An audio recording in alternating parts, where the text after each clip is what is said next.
सवाल में कहा गया है कि एक एलिवेटर है जो कि नीचे की तरफ आ रही है 2 मीटर पर सेकंड स्क्वायर से। Mass of block A is 0.5 kg। जो ये आपका ए ब्लॉक है इसका मास 5 kg है।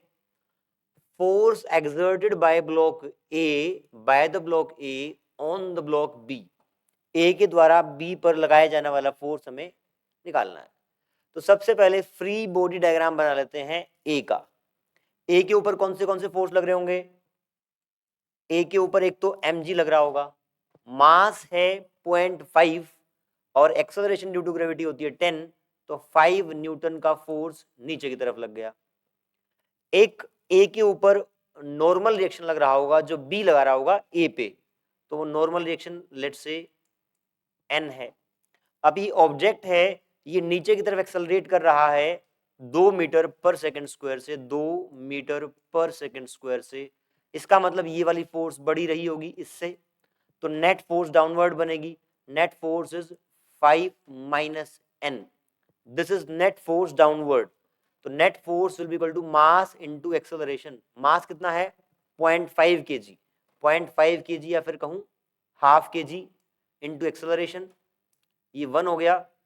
n 5 minus n equal to 1, 1 इस साइड ले आए, n उस साइड ले जाएं, तो 5 प्लस 1 6, 5 माइनस 1 4, तो नॉर्मल रिएक्शन आ गया 4 न्यूटन।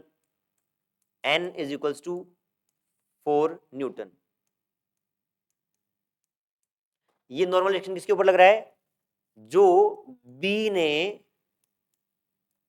ए पे लगाया नॉर्मल रिएक्शन, वो है 4 न्यूटन। पूछा क्या गया है? ब्लॉक ए बी पे कितना लगाएगा। न्यूटन का थर्ड लॉ अप्लाई करेंगे, जितना फोर्स बी ने ए पे लगाया है उतना ही ए भी बी पे लगाएगा नीचे की तरफ, 4 न्यूटन। तो ए बॉक्स जो बी पर फोर्स लगाएगा वो 4 न्यूटन होगा और डाउनवर्ड होगा। तो option second is your correct answer. कुछ भी नहीं करना है। अगर आपको फ्री बॉडी डायग्राम बनाना आता है तो आप क्या करेंगे? ऑब्जेक्ट के ऊपर लगने वाले रियल एग्जिस्टिंग फोर्स को दिखाएंगे और नेट फोर्स को ma के बराबर कर देंगे, आपका आंसर बड़ी आसानी से आ जाएगा।